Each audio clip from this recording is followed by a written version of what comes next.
You'd think they'd know the importance of a good helmet.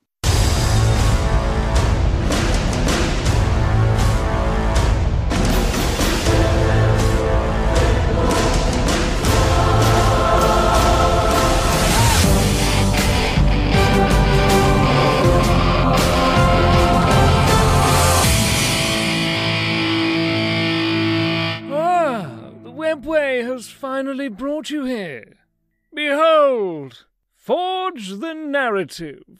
Hey everybody, welcome to Forge the Narrative. My name is Paul, your host. We all about All Souls podcast. I'm joined by Red Powell. Hello. The Sass is back, and Adam Camilleri. Yo, hey. Welcome everyone. We're going to be talking about the Leagues of Votann. I've got a little hand motion that I do when I say Did you say the legs of Votann or the leagues? Because their legs aren't that. There's not much to talk about. The legs of Votann. They've got a special rule for that. To make him go faster, they grow more legs. The special rule is called second knee, and they. I feel like Leagues of Votann is just such a mouthful. Like, do you just call them Votann, or do you call them Love, or the Leagues, or what? I do like calling them Love. I think that's what they're here to spread. Definitely what they're here to spread, right? For sure. It's not often we get a brand new faction, and especially brand new models, whole new range. Well, what was the last one? Was the last one GSC, and the one before that was AdMech? Yeah, I think that's the order they came out, right? Yeah, I mean they're both sisters. Don't really count, right? They've had a Sisters of Battle Codex before, right? I would say Gene Stealers technically had something before too. That's true. Yeah, that's fair enough. Maybe AdMech was the last one then, but regardless, both of those were 7th edition. So if you did make a case for one of them, Sisters was what, 8th edition? They got the new range? Yeah, Sisters was 8th, yeah. Yeah. So the last possible one is an easy 3 years ago. Lucky enough to have a box of these in hand. I've actually built the bikes, the Carl. The Carl? No, Carl. No, you had it right. We're now stuck with Carl. Yeah. And the Iron Hair Champion. And the Iron Hair Champion, I've completed that already. You can actually find some pictures. I'll post them up on Twitter at Warmaster_TPM. Looks so cool. Is that the guy with the 2 fists? No, he doesn't have 2 fists. Sprinting at you? He is sprinting at you. So I've given him the axe, and I'll tell you why when we get there. And he's got his basically bolter and shield. He's pretty tough. You can give him a hammer, the mass hammer. But the Dark Star axe has kind of a cool profile. Well, look, I don't want to jump ahead too much, but there's some neat stuff in this book and some combos that are kind of easy to achieve. Well, there's not many models in the range as of yet. Yeah, not even every model is getting released at the same time, right? Is that correct? Yeah, we don't know what's going up. So, by the time of recording, we don't know fully what's going to go over pre-order outside of the Army Box.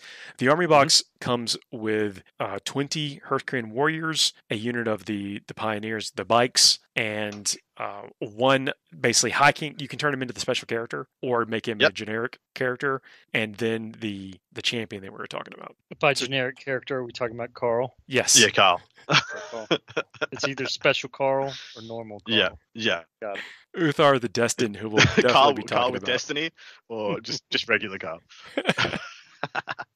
Man, there are a lot of options for that. So there's only one troops option, which is the Hearthkin Warriors. But man, they come in a lot of different flavors. Yeah, they do. And I think that's going to be one of our discussions is how to equip them, because you can either equip them with the bolters or the ion blasters. And look, we are getting right into the meat of it. This book comes with several different factions you can choose from. You can also build your own faction. There's a build your own version in there, and weird. And you've got some secondaries. They have psychic powers, which I was actually surprised to see them have psychic powers.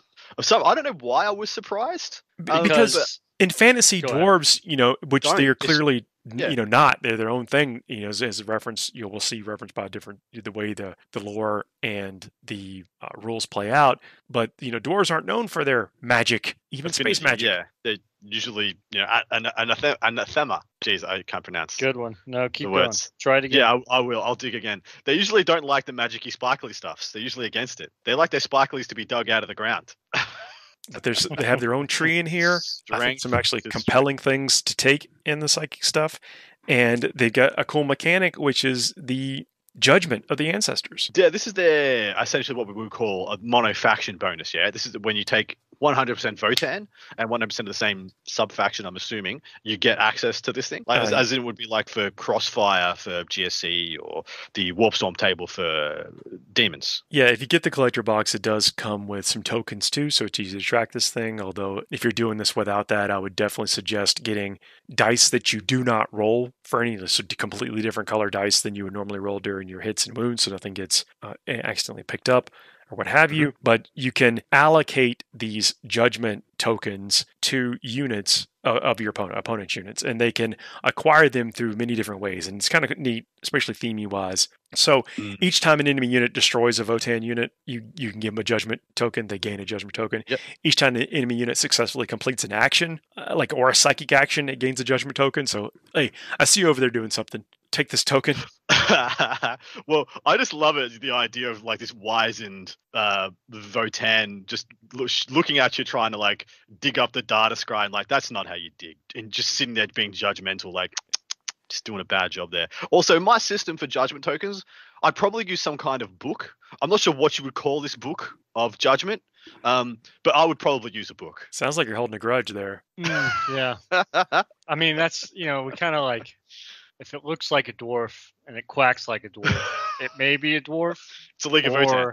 It's a League of Votann. Yeah. And there's another way to get judgment tokens. Actually, there's a couple different ways, truth be told. But the third way in the basic set here is at the end of each of your opponent's turns, you can select one enemy unit within range of an objective marker that your opponent controls. That unit gains a judgment token. I do love thinking thematically about them casting their judgments and being like, that's just a poor objective hold right there, son. You're going to be judged. It goes on to explain that if they get into transports or whatever, they take them with them.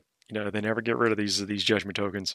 So, if you're at a 3-round event and you play the Love League of Votann first, you got to take the judgment tokens with you into your next game and your next game. That's what it is. And so see how it is. Pretty soon you're carrying around. You have to have a whole separate bag that you just carry around for the judgment tokens. Or a book. I'm still not sure you would call this book of, judgment, but yeah. Yeah, and so with one judgment token, this basically helps in the shooting. Right? Actually, not just the shooting phase. Just helps all around. One judgment token, an unmodified hit roll of 6. That attack automatically wounds the target, and then it gets progressively better. So with 2, it's on a 5+, and then on a 3, it's on a 4+. Then it goes on to say, note, if an attack automatically wounds the target as a result of this ability, then for the purposes of any other rules that are triggered on a particular wound roll, that attack is considered to have been made with an unmodified wound roll of a 6. Trust me, that's going to come up later. So they saw how good Halo Doom was and was like, you see, let's just make that a core ability, right? Because Halo Doom for Asuryani just wasn't ubiquitous enough across all of Craftworlds. There is another ability called the Magna Rail. These are things. There's a reason we're kind of laying the groundwork with this stuff here, because it's going to come up later. Some Votann weapons have the Magna Rail ability each time an attack is made with such a weapon, and vulnerable saving throws cannot be taken against that attack. The second bullet point is on an unmodified wound roll of a 6. How are you going to get those? You can get them naturally or through this judgment mechanic. Excess damage that weapon inflicts is not lost. Instead, keep allocating excess damage to another model in the target unit until either all the excess damage has been allocated or the target unit is destroyed. Now, we need to unpack this a little bit, because you do see this kind of a rule has been sprinkled kind of here, there, and everywhere across the game. The biggest examples would be the flails that are taken for Death Guard. Death Guard, in addition to Dark Angel's Knights. They take the flail and the sergeant. Oh, yeah, flail weapons, yeah. Yeah. Deathwing Knights. And so, yeah, those are the ones that are the only ones that I just have that attached to a specific piece of war gear. I think there's some other ways in previous editions, especially where you could have gotten it through other special rules, other, Warlord Traits, etc. This is the first time we've seen this attached to a wholesale weapon like that, but something that from range. It's never been done from range to my knowledge. And for those of you who don't know, or maybe only play 40k, this is essentially how all multi-damage weapons in Age of Sigmar work. Oh, good point. If you hit a 1 wound model with a 2 damage weapon, you kill 2 of the units, 2 of the models in that unit rather than just 1. And so people from Age of AOS will be really familiar with this. People in 40k, this might come as a bit of a shock to how this is going to work. So you got a unit of cultists, and I hit you with a thing that does 6 damage, you lose 6 cultists. It's not one las cannon guy being hit by a las cannon. You killed one. That thing killed whatever you rolled for the damage. Yeah, and there's different levels of magnet rail. There are some smaller magnet rails on troops, and then larger magnet rails going up to the vehicles. I mean, it makes sense, right? Yeah, absolutely. I love this, by the way. I think it's very powerful, but also unique to them, which is a cool mechanic. Although we'll talk about ways to stack it up and make it pretty devastating. The steady advance, that's another rule that's across a lot of the army, is that when the unit with this rule, which is I think most of them, ignores movement modifiers. As they should. Very dangerous over short distances, but not known for sprinting, you know? Yeah, and they can, when they go to advance, they automatically add 3 unless they're accelerated, and then they add 6 instead. So you don't roll. What is their base move? Their base move, what, 5 across the board? Base move on we'll just go with just infantry. The troops themselves. Yeah, 5. I mean, that makes sense, right? Yeah. And then there are some other like jump pack units in the bikes that have the accelerated keyword. Mm-hmm. And that's like everyone else's bikes, they'll auto advance 6. 6. Yeah. But you don't roll them. So realistically, for their advance, they min advance 8. They min move 8 when they decide to advance. Yeah. Yes. So that'd be the same as a 6-inch move. Just don't roll a 1, and you're as fast as, or a little bit faster than Votann, as long as you don't roll a 1 if you move 6 inches. So they're slow still, but they're not that slow. Like, that's not that much slower. I like taking the random out of it, so you can really know exactly when is the right time to employ that, which is neat. Yeah. And ignoring all the modifiers to advance and charge roll. So you ignore all the forests and the vents and the crags and cracks and does that mean they also ignore things like Tanglefoot Grenade? Yeah, any or all modifiers. Yeah. I mean, so no caveats there. The next big comes up special more than you rule think. Is the Void Armor. Each time an attack is made against this unit, your opponent cannot re-roll the wound roll and cannot re-roll the damage roll. That's big. Tell me this is only on a handful of units, right? That's only the first dot point as well. So it is only on a handful of units if you consider the fact that there are not a lot of units in. Yeah, proportionally, right? It's only on like 6 units, but it turns out there's only 7 units in the book.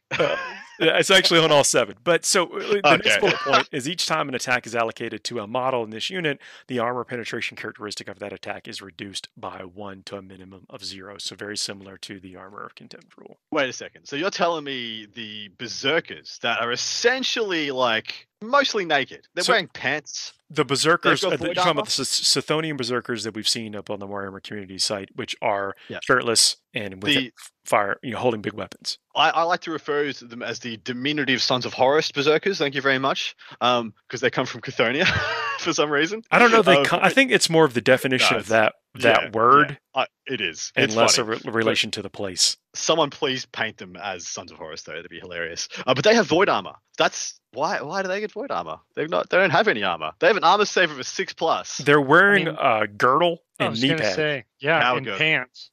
They've got pants, which is way better than the Chaos Possessed. Yeah, it is. Just a power girdle goes a long way in the 41st millennium. Yeah. But getting armor contempt as standard, as in like, so armor. For those people who don't know, armor contempt is attached to essentially a patch fix of the game of the competitive game of 40k, the balanced data slates, and the chapter approved and stuff like that. So they are subject to change. This piece of item here, this rule, this void armor is enshrined in the codex. Baked in. That's right. Baked right into that baby. Yeah, big difference. So changing and taking away armor contempt is something that is almost likely to happen at some point through the life of an edition. I don't think there's anything that's going to be taking that away from the good old lovers over here. And it's a very strong rule. A fair amount of what's in this book is toughness 5 too. And a lot of armies out there kind of been making their bacon on the fact that they can reroll lots of things. Like how many of y'all been in games where Adeptus Sororitas just feel like they just never fail because they reroll everything? Tau too. Mm-hmm. Yep, exactly right. And a lot of the time people are taking a huge amount of rerolls to get away around things like Leviathan, where you can't wound them on certain dice rolls, or Deathwing or transhuman-like effects.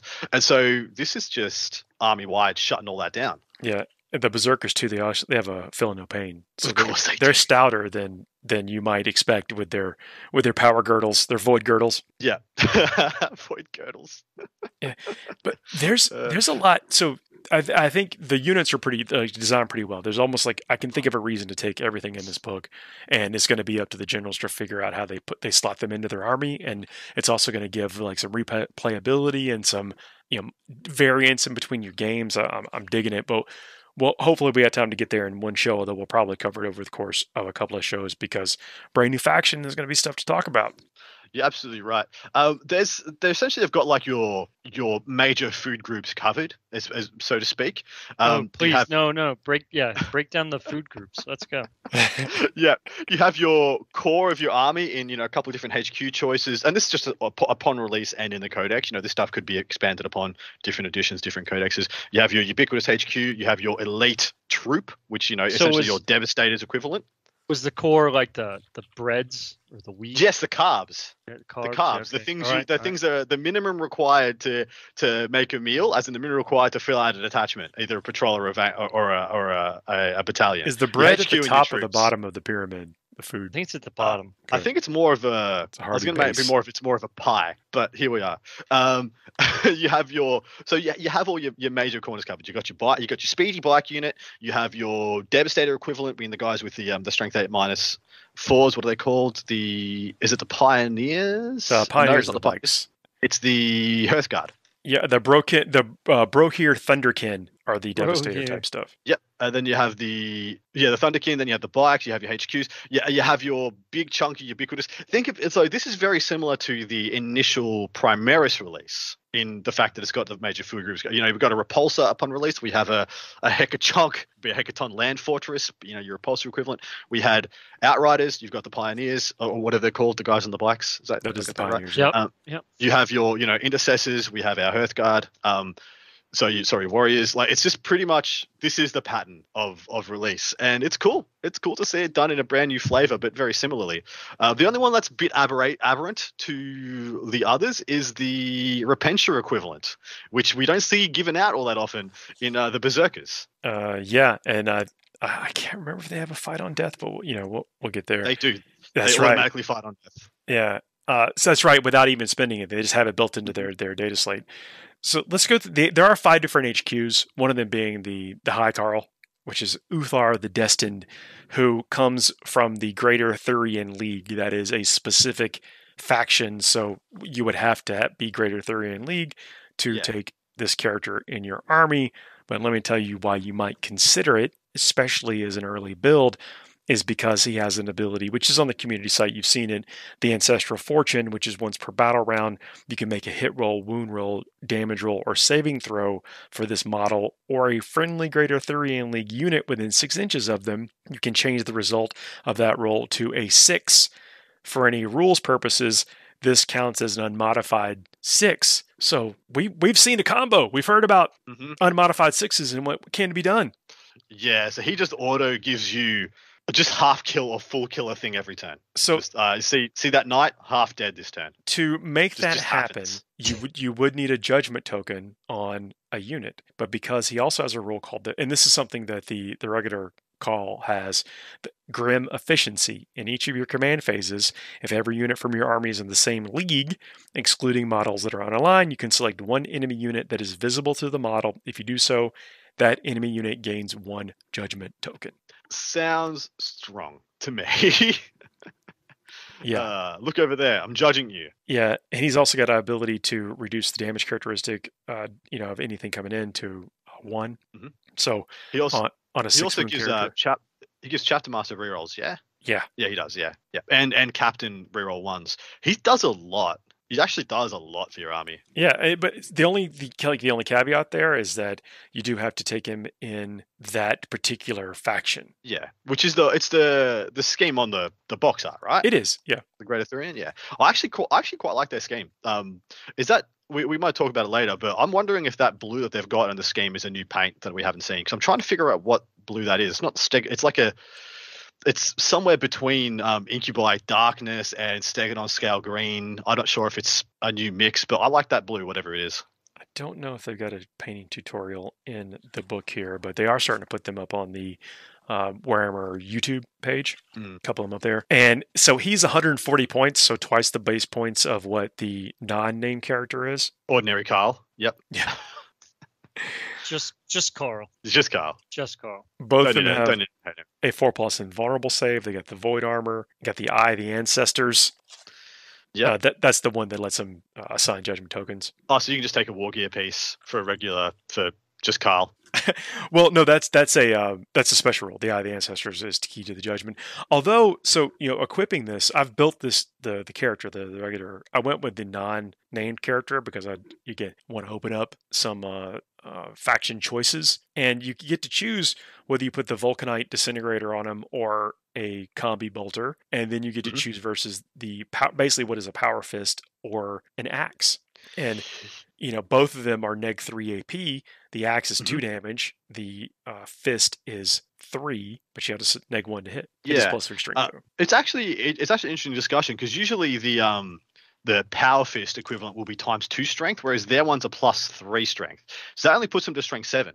So there actually is a decent argument to not taking one or the other, depending on the points, which I don't know yet. But the plasma axe will put you to strength 5 -3 2, which is definitely good enough for like 80% of situations. And then what you would want is if like you have a power fist equivalent to take, you'd be like, well, cool, if I go up against a knight or something toughness 7, this is just better than, hands down better than the axe. But against the axe will be winning on 5s against those, and you'll be only winning on 4s against like a rhino with the gauntlet. So I'm hoping they're not too different in price. I'm actually banking on the fact that I'm going to be dishing out judgment tokens. Oh, true. So then it doesn't matter. Like if you just bypass it. Yeah. So why not get forget that neg 1 and keep the AP and get the reliability in there. That's what I'm thinking. That's actually going to be a consistent theme with how I've chosen to equip some of these, or at least my initial thoughts on what to equip them with. And so looking at it, they come with the axe at base, and then you can pay 10 more points for the gauntlet on top if you'd like, which takes them from 70 to 80, which is still totally acceptable. Just 80 points for this good a HQ, really good. Well, and you also a couple of different options. You can build them in with the Rampant Crest, which allows him to dish out an invulnerable save to units around him, or you can teleport with him. You could put this guy almost like an assassin role. Man, who says they're slow? Just blink around. Also, I want to unpack at some point. We're going to do I haven't read the fluff of this army yet, and a lot of this fluff is essentially, for all intents and purposes, this is new, because the last time we had fluff for this army was in 2nd edition. The Votann are a very specific thing. It's like they're the ancestor cores. They are, and the units we're talking about are the kin. They are not Votann. Votann are these incredibly powerful and potent AI. There's even a bit of an Easter egg in the lore here that talks about one of the cores, the Votann cores, that was gobbled up by a High Fleet Leviathan. That's cool. That is quite cool. I am noticing a lot of parallels between some of the names of these weapons and some of the names of other armies. Like they have Bolter. They also have Ion. So there is like some Tau flavor, some Imperial flavor. It's all in a little mixing pot somewhere in the middle, which I'm cool. I want to find out why, and I want to unpack that fluff. But we're here to talk about rules, right? Well, look, the lore is going to be what attracts a lot of people to this, and the kin society, as it were. There's a lot of links to like pre-Imperium stuff. And yeah, it's neat stuff. Like, I don't think these folks knew who the Emperor was when they showed back up in space. But we are talking about some of the stuff you can do and what you can do with your models 100%. But that's the first, the lore you're talking about is the first thing I cracked open when this book got in my hands, because I wanted to know what are they about. And it's cool. And there's enough there that also what you remember about what is a distant cousin to what this army was if you played back in 1st and 2nd edition, and then like the story that went around, I don't even know if this is printed anywhere, but the story that all went around the players was that the Tyranids ate the squats. Yeah, there was only a small population of squats on a couple of worlds, and the Nids went straight through them. Yeah, and so that's why I thought it was cool to see that little bit of throwback, that homage, or maybe even just a direct link to High Fleet Leviathan eating them up. Yeah, I'd love if they had I haven't unpacked the build your own varieties, but I'd love if there was a bug hunting league. Like they're just like, we want vengeance, and they just hunt bugs. Yeah. So Carl here, he gets the Kindred Hero. Core units within 6 inches. Each time a model in that unit makes an attack, reroll the hit roll of 1. Nice. And that's just his aura around him. 4+ invulnerable save, and the Grim Efficiency, which is the one that lets him just assign a judgment token in each of your command phases. And there's also a strategy that lets you do that twice, but you can't give it to the same unit. You can dish out 2, but you can double up, and that way on the same unit. And then with the teleportation crest, I don't know that I would use this character in that way, but happy to be proven wrong by some savage generals out there. I think I want this guy on the table, buffing things around him, almost kind of playing goalie. Oh, it just means he gets Deep Strike for free, right? Yeah. As in, it starts off the table. So he's not blinking on the table. Yeah, you have to set him up in the teleportation dock when you get deployment. And beam him down. I really like the crest. Really like the crest. There's probably a stratagem, if I remember right, that will maybe allow you to do something with that, but it might be the other units. But so the next thing is the Einherjar Champion. 4 attacks base. You can, and this is what I was talking about. You get the choice of doing the Mass Hammer or the Darkstar Axe, and the hammer is ×2 strength instead of just the plus, and -3 and D3 +3 damage. But the Darkstar Axe has a bit of a special rule here. Each time an attack is made with this weapon, make 2 hit rolls instead of 1. Each time an attack is made by the weapon is allocated to an enemy model. That enemy model cannot use any rules to ignore the wounds it loses. Oh dear. So that's no wound gain. That's going straight through the Catan wound gain, straight through the Gazkul and the Abaddon. That's very strong. 8 attacks. You probably got a judgment token at this point. Mm-hmm. -3 AP. It's only 1 damage apiece, but he's swinging a lot, and you're going to take the damage once it hits you. It's got a lot of special rules as well. Each time this model ends a charge move, select one enemy within range of the model and roll a d6. If it's a 6 or beats the toughness characteristic, they suffer d3 mortals. That's nice. While a friendly League Hearthguard unit is within 6, you can roll wound roll, so it becomes Lieutenant specifically for Hearthguard. And it's a -1 damage as well. It's very good. Yeah, that's the Exo armor. But here's the best one. Ram Shield. Each time melee attack is made against this model, -1 from the wound roll. And this guy is toughness 5 with a 2+ armor save. With void armor. You can't reroll. And you can't reroll. It's -1 to wound and you can't reroll. He's actually really hardy. It's so much harder to kill. Is he the new Fridge? Might be, man. Might really be the new Fridge. There's also an upgrade for the Wavefield Crest that gives him a base 4 up invulnerable save and puts his wounds up to 6. So he's -1 damage, no rerolls to hit or wound, 2+ with -1 incoming rend, extra wound, 4+ invuln. Wow. Wowie. Tell me he's at least he's a couple of points. 80, I think, is what he is. 90. Sorry, 90. Yeah. And you pay 10 for the hammer. Yeah. The fact is, you pay about that much for another. Like I paid 10 more points for the Empress Champion, who is probably on average a little bit killier, but this guy's a little bit more like at the extremes, like at the extreme of anti-armor. He has the fist at the extremes of anti-infantry, and the Empress Champion somewhere in the middle. But the Empress Champion doesn't buff anybody else. This guy actually buffs other stuff, which I think he's a bargain. I think he's great for 100 points. Model is cool. I painted him in a yellow color scheme. So I'll talk about that later on. Does he have a helmet option? No. So he's in a massive. Oh my god. All right, you can take it, Red. Pontificate why that's so stupid. No, I mean I feel like we've beaten the dead horse on the helmet thing. I'm really glad, honestly. We go back to how we brought in this new faction and everything. I'm really glad to see, in certain regards, they brought in some mechanics that work. It's very clear that they have brought in what they tried to make is some really unique mechanics, somewhat between how the judgment tokens played out. I mean, a lot of people will draw some parallels to marker lights, I'm sure, between the Tau. But then as we start looking at I really want to step away from the mechanics for a second to look at the aesthetic. I think some people saw the similarities between some of their suits and the robots that the Mechanicum have, right? Or like the Men of Iron stuff? Yes, the Men of Iron piece and how that all plays in.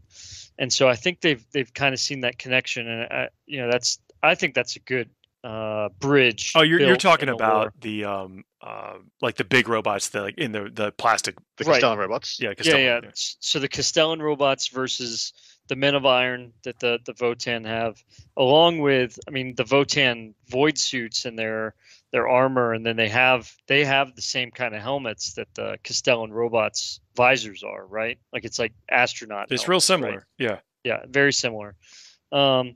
I'm still not going to say that I'm fully on board with the aesthetic, but I do appreciate, like, that's my own personal view. I'm not dogging the what the design team has come up with necessarily. I'm sure there are a lot of people that really like the way that they look. I think that they are definitely, they don't look like a bunch of gangers or hive scum like the GSC look like. They don't, they're definitely not from the Imperium in a lot of ways. So they are their own thing, and I think that's cool. But the helmets, we go back to again. Like, I'm just waiting for the race that there's a faction out there that understands to just keep your helmet on. Their armor looks almost as if it was like it probably has some either invisible dome or whatever that flips up, like they are wearing like an astronaut's helmet that's just clear. Yeah, but even then, they're champions, right? Their champions don't have helmets on or anything like that. I really think it goes back to, like, the Guard are probably the best at keeping their helmets on. And the ones that take their helmets off, it's because they probably got, like, tired of wearing it all the time. And I absolutely 100%, there's a lot of people out there right now that are nodding their head, understanding exactly what I'm talking about, but at least the Guard keeps their helmets on. Okay, so to my knowledge, and I haven't read the fluff, I've only read what GW has put out there. These guys are spacefaring. They're mostly a spacefaring people. Yeah, they spend a lot of time in the void. Their rule is void hardened armor, void armor. You'd think they'd know the importance of a good helmet, and yet. Again, we go back to, I think that we've talked about it. Suspension of belief and whatnot.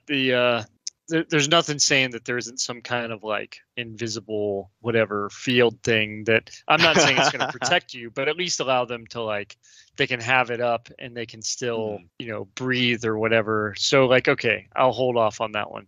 But I'm pretty sure, and I want to go to this, Magna rails. We were talking about the difference between ions and bolters and Magna rails. Like, I really feel like, and not in a bad way, because I don't mind for all the Tau players out there. I feel like they've stolen some thunder from the Tau that were supposed to be this emerging faction that had this super high technology, and then out of nowhere, like from deep space, the Love shows up, and the Love's like, oh yeah, well, we've got super versions of all your fancy weapons. If Star Trek has taught us anything, the further you go out in space, the more high level it gets. Yeah, man. Next level for sure. The other HQ, or sorry, the next HQ is the Grimnir, and that is the Psyker. And they get the Skynrot discipline, and I want to draw your attention to a power called Null Vortex. This is a malediction with a warp charge value of 8. 8 is pretty unheard of right now. Mm-hmm. That's astronomically more difficult to cast than a lot of the other powers out there. So it must be something good, right? You would be right. If manifested, select one enemy unit within 12 inches of the Psyker until the start of your next psychic phase. Models in that unit cannot use any invulnerable saves. Damn, when I heard the casting cost and the name, I was like, I bet you this is Null Zone. And it turns out it's Null Zone. It's not a -1, it's just gone. Gone. Turn it off. Flick the switch. Very good power. Yeah, and this is one of the units that comes with it comes with the Psyker and then 2 of those little floating robots we're talking about with some weapons, do some damage. What's cool is that they absorb the perils of the warp for you. So it's actually really funny. This guy casts 2 and can deny 1 of a kin of a librarian or a sorcerer. Each time this unit suffers the perils of the warp, if this unit contains 1 or more core V models, one of those models is destroyed and the effects of the perils of the warp are ignored. I like that. That's cool. So whatever perils you have, it just gets absorbed by the little drones and sparks out. Yeah, so psychic powers, got a whole tree, pretty neat. And then there's the Brokir Iron Master. That's one of the ones we've seen that has also another bunch of little robots around it. Yep. Is this I'm assuming this is the Tech Marine equivalent? It is, yeah. Beautiful. Yeah, and I don't know if y'all remember the White Dwarf, the Tech Priest White Dwarf model they put out a couple years ago. I'm going to try to work that into one of these. Oh, that'll be cool. What did I say about the food groups? Covered is what I said about the food groups. Let's take a quick break. We'll come back and talk a little bit about the Warlord traits, and then let's discuss like how to equip your Hearthkin warriors. They're like the core of your army. Well, I shouldn't say core is the keyword. There's a lot of core keyword. But like kind of a interesting distribution of cores. But how do you equip these as far as like weapons goes? Because they have a lot of different options. We'll see you in a minute. Yeah. FTN is brought to you by Discount Games Inc. Please visit them at www.discountgamesinc.com. And don't forget to ask Jay about ways to save even more on your hobby projects. We are back, everybody. Hearthkin Warriors 20 come in the starter box, and you got a couple different options here. You got, tons of different options as far as like weapons and different things to include on the unit. I think you really can't go wrong with whatever melee option that you'd like to go with. But the real choice is either do you go bolters or ion blasters? And I know which one I like. Well, let's tee it up. So the bolters are 24-inch Hunter 2, which just means they shoot twice. Strength 4, neg 1 AP 1 damage. The ion blaster is 18 inches, strength 5, neg 2 AP 2 damage. And there's a couple of stratagems that you can use to support those weapon profiles. Do the cost the same? The points-wise, so the Ion is 1 extra point. So the Hearthkin Warrior is 11 points per model, and the Ion Blaster is 1 point extra. So we make it 12. Yeah, dude, 11 points a model for these guys is a good price point. Very good. You get you get a couple of special weapons to add to there. So you can add a missile launcher, the L7, pretend they were dead missile launcher, and then the Magna Rail rifle to that. Yeah, man, their missile launcher is so much better than the Space Marine missile launcher. It's less range, but my lord. Well, 30 inches, strength 9, neg 2, D6 damage. The blast profile is what I'm after. So it's range 30, Hunter D6, strength 5 -1. So that is vastly superior to the frag rounds. Yeah, vastly superior to the frag rounds. I like the Iron Blaster. Range 18 isn't that big a deal. Hunter, did we cover what Hunter does? Can you advance and shoot Hunter weapons? Or you can't. No, Hunter just basically is the basic. That's their basic weapon profile. Yeah, and so instead of having to do rapid fire or and we've already seen that they don't shoot, just zaps. Yeah, zaps. You can call it whatever you want, but it's that basically denotes that you're not advancing with it, you're not heavy with it, it's not rapid fire. It's just the blame. Well, I think it depends on what you're kitting these guys out for. I mean, if you're taking the 30-inch missile launchers, I think you want the gun with the longer range. If you want to get up at Titan Personal and take the Ecton, plasma beamers and stuff like this, then 100% with the Iron Blaster. I personally think the Iron Blaster is just better. Strength 5 -2/2. To me, is just a better profile, especially only 1 point. For 1 point more than the regular gun. 6 inches less range, 1 less shot, but 1 better strength, 1 better AP, 1 better damage. To me, that's a much better weapon. I'm inclined to go with that as well, but let's talk about the stratagems and Red, hear what you think. So there's a stratagem for 1 command point called Optimized Volley. Use this stratagem in the shooting phase when a Votann unit from your army is selected to shoot. Until the end of the phase, each time a model in that unit makes an attack with a bolt weapon, an unmodified hit roll of 6. 1 additional hit is scored. If the target unit contains 11 or more models, when this stratagem is used, then 2 additional hits are scored. So remember, you can take the Hearthkin up in units of 20. So I think it's a big deal. That's 1 CP. And then the other stratagem is the Ion Storm. Use this stratagem in the shooting phase when a Votann unit from your army is selected to shoot until the end of the phase. Each time a model in that unit makes an attack with an ion weapon, an unmodified wound roll of 6 inflicts 1 mortal wound on the target in addition to any normal damage to a maximum of 6 mortal wounds. It's a 1 command point stratagem if the unit contains 11 or fewer models. Up to 10. If the unit contains 10 or 11 or more, it's 2 CP. I understand why there could be a debate between these two, just because the Ion does seem like the go-to, in my opinion. I think it opens up well. The stratagem adds on well.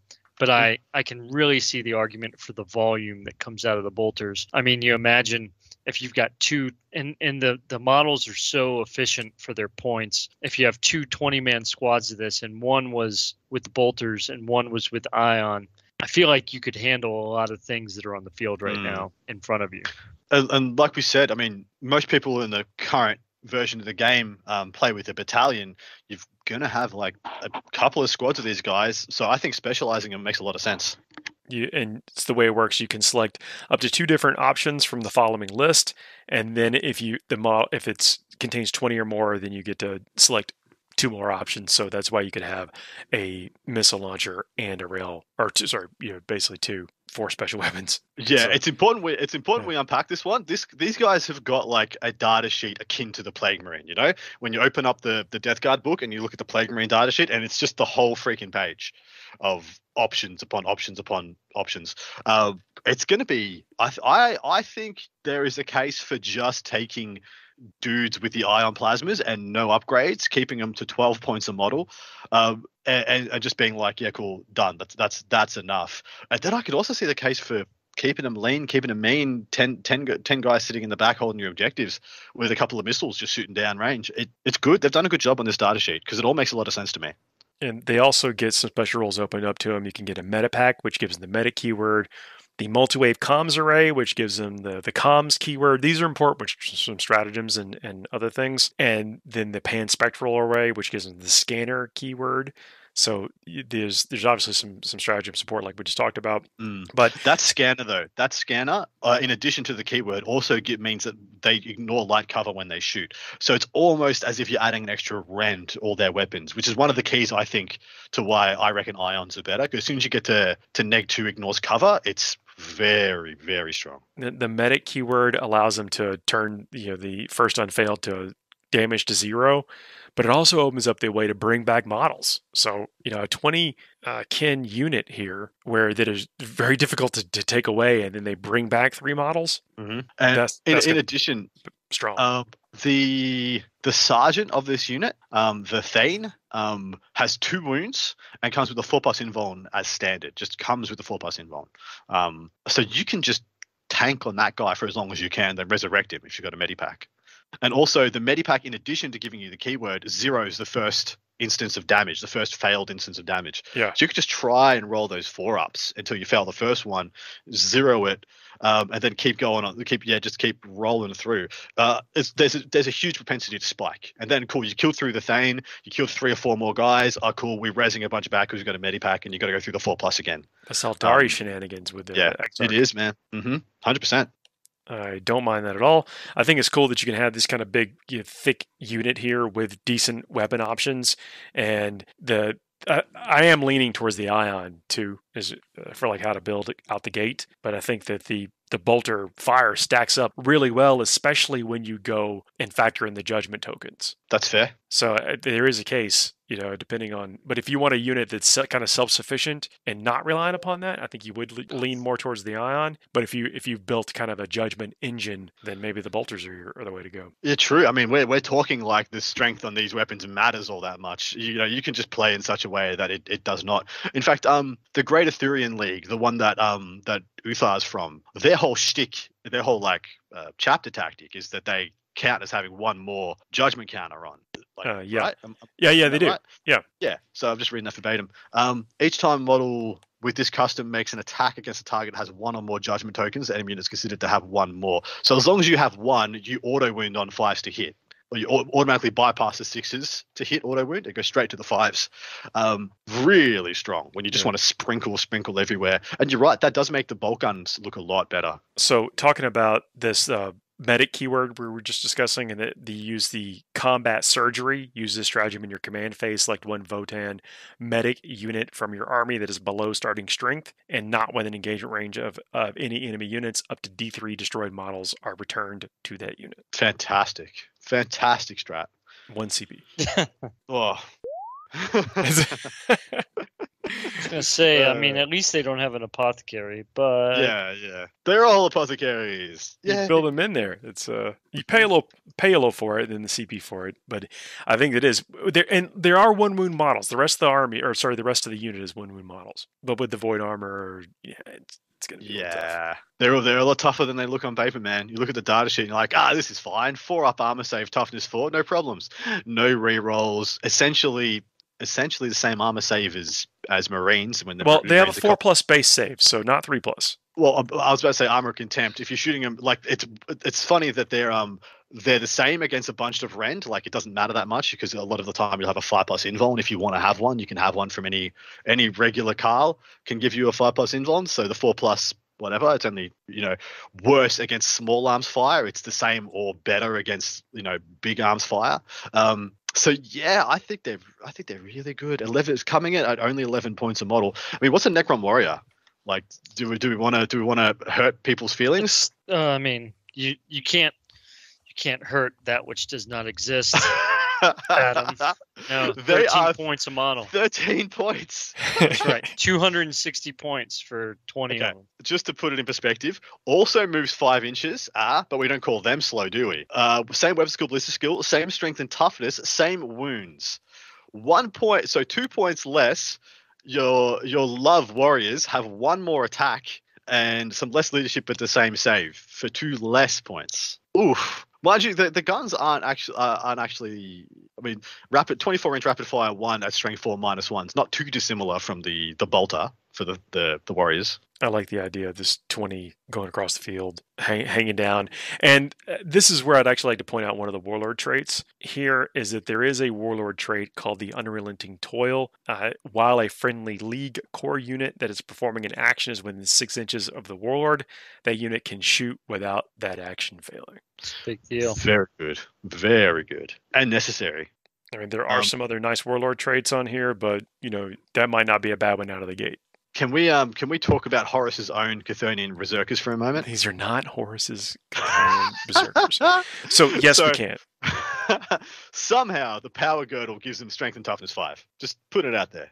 They're not the only strength and toughness 5. But they're definitely the least clothed strength and toughness 5. Well, yeah, I was going to say, no, I will give it, like, toughness does not necessarily, like, constitute thick armor or whatever, right? It's true. Clearly, it has nothing to do with whether or not you've got a helmet on or not. But, toughness could be a whole other thing. Really, it's when it comes down to the fact that, what's their armor save again? 6+. Okay, we get that. Yeah, most of them aren't wearing shirts. Okay, so they go to 6. But they do all have void armor, right? The rule? Yes. Yeah. Oh, okay. Well, they'll be all right. Summed up, we can end the episode. It's all done. They have 2 wounds apiece as well. So without reroll, and it's going to be tough. And then with the feel no pain. So that's they're augmented. Each time a model in this unit loses a wound, roll 1d6, adding 1 to the result if the damage characteristic of attack was 1. On a 5+, the wound is not lost. That means like it's bolter fire. On a 4+, the wound is not lost. I have some concerns about these units. They come with 3 attacks each, and they're equipped at stock with a heavy plasma axe, which we've already seen the profile for elsewhere. But essentially the same one as it comes on the champion that we unpacked, but it has 2 profiles instead of 1. It has the sweep profile for 2 attacks at strength user, which will be 5 -3 1 damage. So they'll have 6 attacks each at range 3 1 damage, and then they can go to 3 attacks each at strength 6 -3 2 damage. These guys are Repentia. They're 2 Repentia stuck together with more toughness than both, and they're costing 22 points a model. And they it's not like 4 wounds or 4 damage or whatever. They're reasonable on the damage output. Yeah, so the damage output for the points is fine. They're like most things in 9th edition, if it's a melee unit and it touches you, you're probably dead. That's ubiquitous for most things in the game at the moment. Most specific melee units. That's totally fine. But yeah, the durability. I mean, I look at these guys and I see what Genestealer aberrants wish they were, right? like Genestealer players look at these guys and like, point. Wow, if only. If only. Yeah. You can also take the concussion maul, which is essentially, I mean, it's called a maul, but for all intents and purposes, it's a what's the two-handed chainsword called? The eviscerator. Eviscerator. Essentially, it's an eviscerator. It's ×2 strength -3 damage. Well, I actually think the eviscerator is only 2 damage, and it's a -1 to hit. But judgment tokens. Who cares? Who cares about -1 to hit? Just hit them and wound them on 4s. Mind you, weirdly, they gave them a gun. They gave them the mole grenade it's launcher, a unit, so you upgrade a model to basically be 2 models get the mole grenade launcher, which can fire indirect. It's pretty funny. It's pretty funny that they take a entirely melee unit and they're like, have a mortar. Here you go, son. Does that happen in the American Armed Forces? Do you guys get your melee units and then just give them a mortar out there? Is that how that works? Nope. Fair. Not remotely. Sorry. That was the best answer ever. Thank the you. rule that we've been talking about, the fight on death, is actually called the cyber stems, and it also allows them to reroll charges. It's a very good rule. They have very good rules. Yeah. Jury was out on this unit for me because the fact that you kind of want to do a lot of shooting, and this is before I looked at the book itself, and I want to talk about. We're skipping over, at least at this point, the Iron here Hearthguard, which is another unit in the Exo Armor, and the Exo Armor is the rule. Yeah, that's the one that you subtract 1 damage from the characteristic that we talked about on the character, but anybody with Exo Armor gets that. But there's a transport called the Sagittar, and this is something you can take as a unit of 1 to 2 models, and they split when you put them down. But it's got a great rule called the Mounted Assault, and this is I don't think we've seen anything like this in another codex. So, Mounted Assault. If this unit contains 2 models, then before the battle, at the start of the declare reserves and transport steps of the mission sequence, you can select 1 Hearthkin Warrior or Berserker unit that contains 10 models. If you do so, the unit is split into 2 units, each containing 5 models. You assign where they go, which start the battle embarked on one of these Sagittar. So you can take a unit that cannot normally split, and then split it, and then put it in this transport, and then these transports go on the table. It's freaking wild. It's a unit that gives you combat squads. Yeah, I think that's pretty neat. It's really neat. It's really unique. It's not a thing I ever thought it's not a thing you ever expected to see. I think it's cool. Yeah. This doesn't get the Sagittar doesn't get the rail cannon, but it does get the beam weapons, which you haven't even talked about. We've been talking about all this stuff, haven't talked about the beam rule. I mean, I've been dancing around it in fear, but yeah. But again, I'm actually leaning towards things with more volume of fire. So if we can jump. So the Sagittar, again, that's the neat thing is that these Berserkers, you can take a unit of 10, which why wouldn't you? They seem pretty cool. And then put them in the army and actually get them across the table. Because I think if you have 1 assault unit, then of course, what is your opponent going to fire at? The only thing that comes close. That's like you've made the target decisions for them. But if you can give them a little bit of a help getting across the table in the form of Sagittar, maybe it becomes more attractive outside of just the status slate. The Pioneers, that's the bikes. Those come in the starter set. They have a couple different. They're 30 points apiece, which I think is a pretty good price point for a toughness 5 3-wound model with a 4+ save that moves 12. It's exactly the same as Space Marine bikes for the same profile essentially. Space Marine bikes move 2 more inches and have 1 better save, but have less attacks and way worse guns comparatively. They get a pregame move. They can move up to 12. I have to stay out of 9 inches. There's, of course, some stratagem support for them, but they have a couple different gun options. They have the high-las rotary cannon, which I think is probably the superior option here, but correct me if I'm wrong. It is 9 shots, 109, strength 6, neg 2 AP, 1 damage. It's very good, man. Or you can go with the Ion Beamer, which is the strength 7, neg 2, 2 damage beam weapon. Mm-hmm. And then you've got some other weapons on them with the Magna Coil autocannon, Hunter 3, strength 7, neg 1, 2 damage. Mm-hmm. And they have grenade launcher. They have a shotgun. They come with the bolt revolver and the bolt shotgun, which are strength 5, neg 1 AP, 1 damage weapons. And then you can get some keywords on them: the searchlight, the scanner, the comms, and void armor, of course, steady advance, judgment. What's not to like? Yeah. And for every 3 models in a unit, and you can have 3 to 6, you get one of those big spicy special weapons we talked about. Man, that rotary cannon really just is what every assault cannon wishes it was. Like the Ren 2 is so much better than the Ren 1. You're losing 3 shots in the exchange between the 2, but Ren 2 is where you want to be. When you are building this model, the weapon is actually held in. So you put 1 gunner per 3 on the back. Yep. And the arms form together. And there's 2 little pegs that hold the weapon in. And if you are careful, you don't have to glue it in. You can switch out the weapon. There is only 1 bit that is shared between the 2 weapons that go on the back, and it's like the viewfinder scanner that fits on the very back of the weapon. I promise you, no one's ever going to notice it's not there on one of those. You also run the risk. It's not like it's a sturdy plastic or whatever. And as long as you're careful, you can actually switch out the weapons without damaging the model. The beam weapon is an interesting one. So I've made a great many memes out of broad strokes saying that anything in this game that draws a line, any rule that draws a line, is bad. And I've made a great song and dance about reading them out on my other show and being like, ha ha ha, stupid weapon, draws a line, must be bad. And I've been right in, I would say, every case, and now I'm absolutely wrong. These things are terrifying.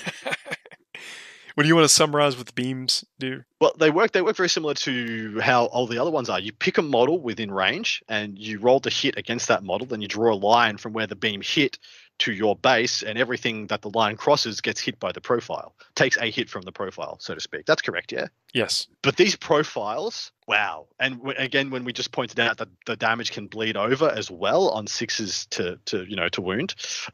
That's the Magna. That's the Magna rail. That's a different one. And that's on the true. Sorry, apologies. But yeah, these profiles, like just to unpack the one on the Hekachonk, some of the beam weapons that are out there is just crazy. So firstly, the Iron Beamer is kind of the baby one, but the SP Heavy Conversion Beamer is 2 shots, so you draw 2 beams, range 30, it's hunted 2, strength 8, -3, 4 damage, and each time an attack is made with this weapon that hits a unit, if the unit was hit is wholly more than 15 from the firing model, an additional hit is scored against that unit.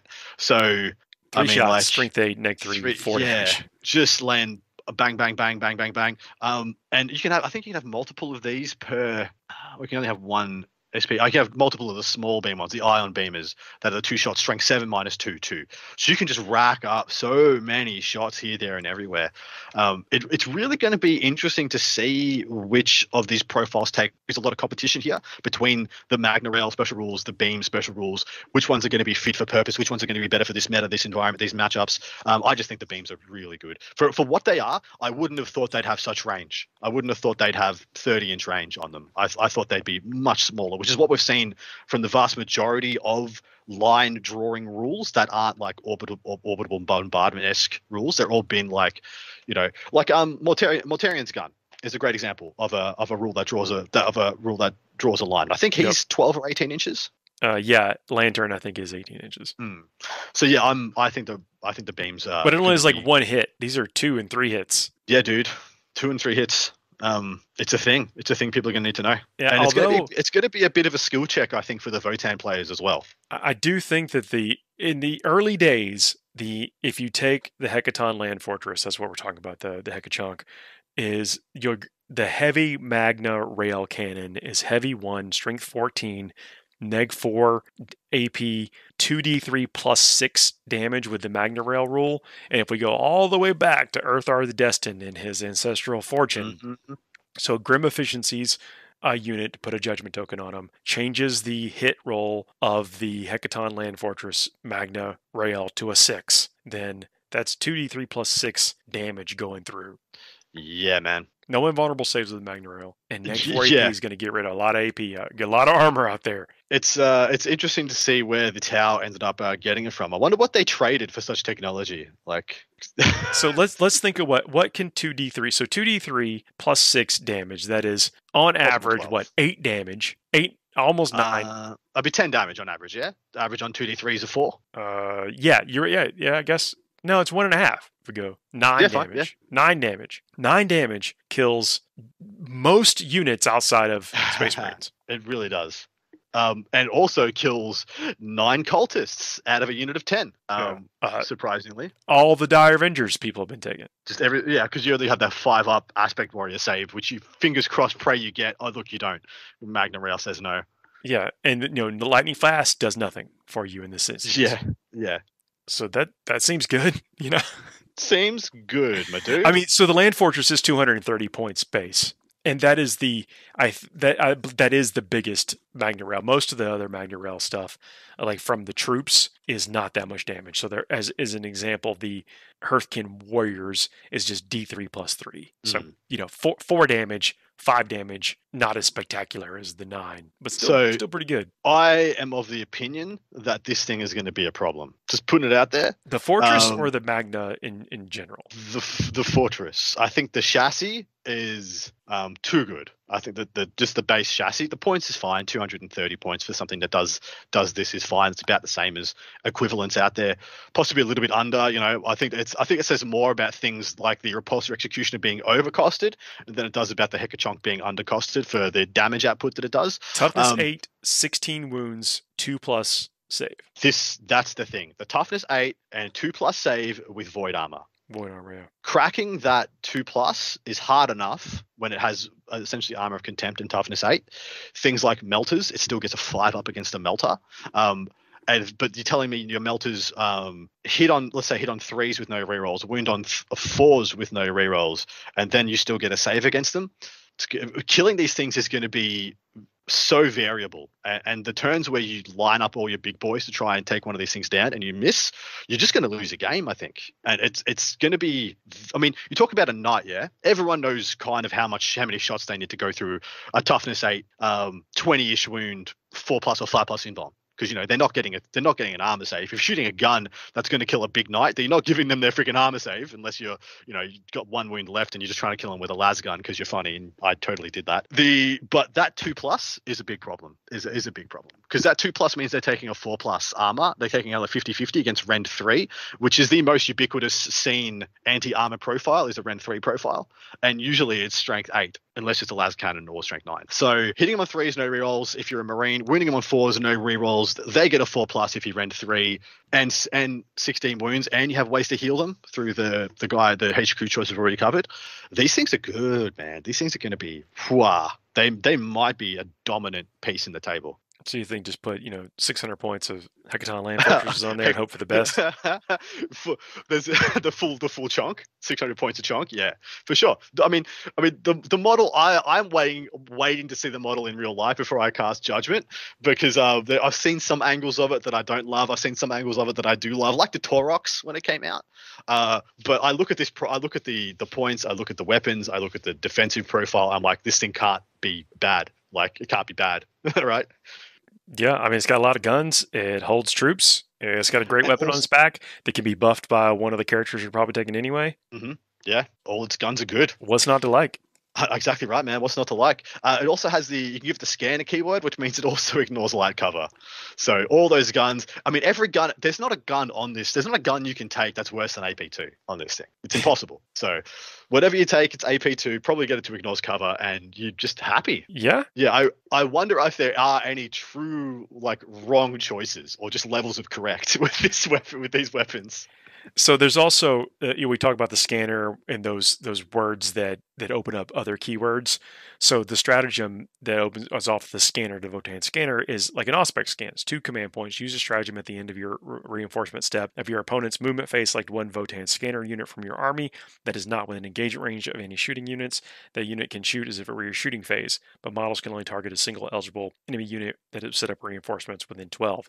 This is not limited to infantry or whatever. This is any Votann scanner unit, and you can take the Pan Spectral Scanner on the Hecaton Land Fortress and zap people. So you're telling me this thing, the Hekachunk, can just Auspex scan intercept? Yes. Wow. As long as it's not within engagement range, and your opponent sets up within 12. How many CP? 2. Oh, good. Please tell me it's 2 at least. Whew. Okay. All right. Yeah, it's very strong.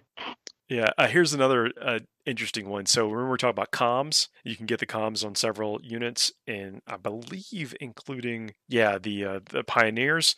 There is a multi-wave system jammer, a 2 command point stratagem. So these are pricey in today's world. Keep that in mind. And I do want to point out, my initial thought when I was reading through this was that if these guys started with 12 command points, it would seem pretty bonkers. I do agree with that. So use the stratagem at the start of any phase. Select 1 Votann comms unit from your army, then select 1 enemy unit within 12 inches of that unit.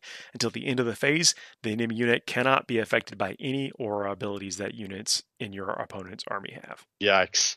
So remember I said that the Pioneers get a pregame move? I can see where this is going. They get up there pretty close, put the kibosh on, put the whammy on any of your aura abilities that you need to, like, any kind of enhancing save, give them somebody an obsec or feel no pain or something. Get out of here.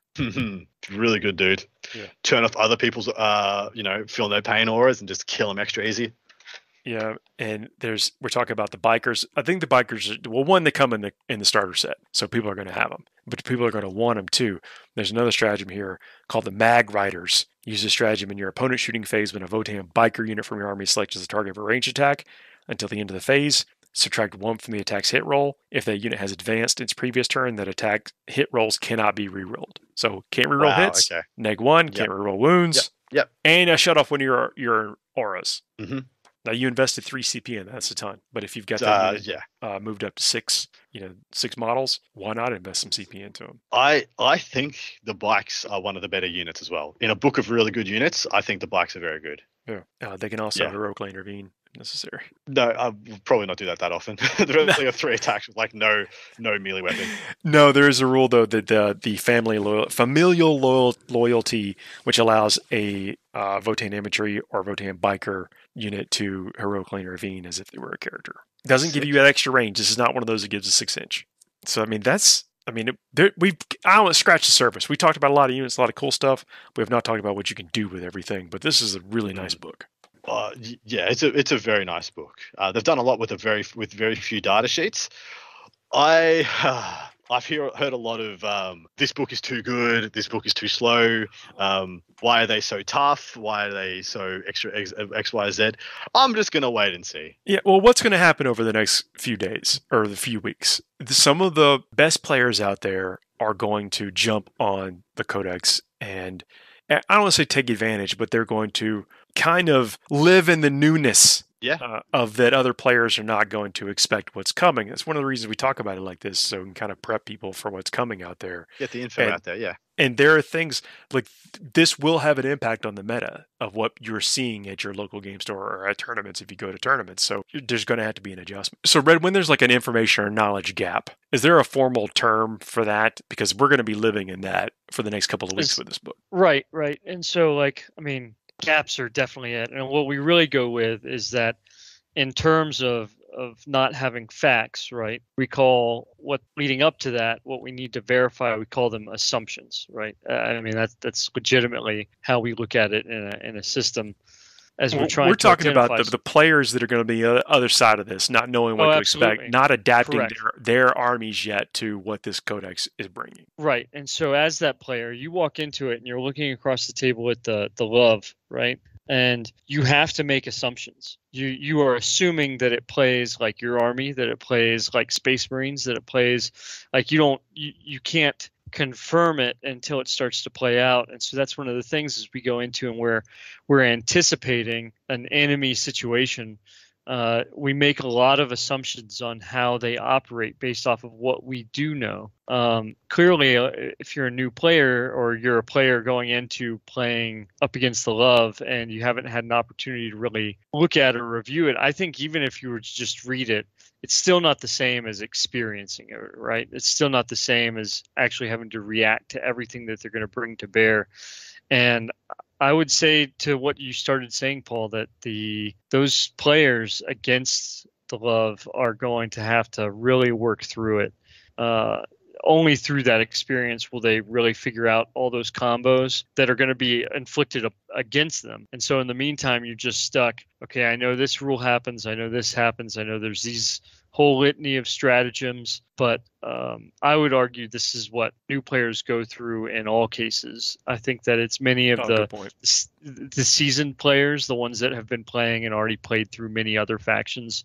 Yes, they're going to have the learning curve specifically for Votann, but everybody has gone through this at some point. And so a little bit of discovery learning never killed anybody in a war game. And so I think it'll be a really great time. Again, the awesomeness that comes with the rapid updates, and rapid updates is a matter of perspective for some of us who are used to code